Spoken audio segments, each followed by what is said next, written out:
NCERTच्या इयत्ता 8वीच्या इतिहासाच्या पुस्तकामधून मराठा साम्राज्याचा विस्तार दर्शवणारा नकाशा हटवण्याच्या निर्णयामुळे महाराष्ट्रामध्ये तीव्र संतापाची लाट उसळली होती।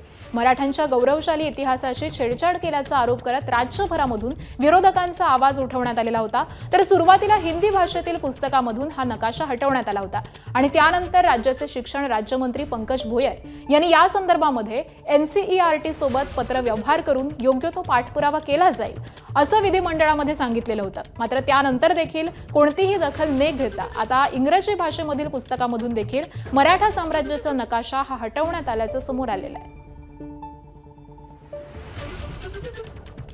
महाराष्ट्रातून खूप आम्हाला प्रतिसाद मिळालेला आहे।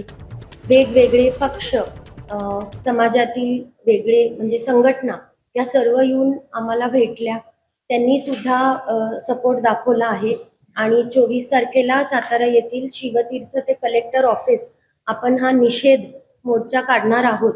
याच्यासाठी सर्वांनी समर्थन दिलेलं। याच्यानंतर सुद्धा दखल घेतली गेली नाही तर PIL याचिका सुद्धा दाखल करणार आहोत।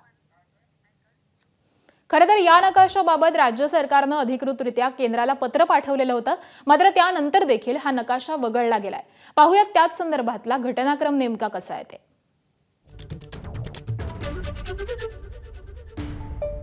मराठा साम्राज्याचा नकाशा उर्दू आणि हिंदी माध्यमाच्या पुस्तकात दिसत नाही, ही 11 मार्चला विधान परिषदेत शिक्षण राज्यमंत्र्यांची कबुली।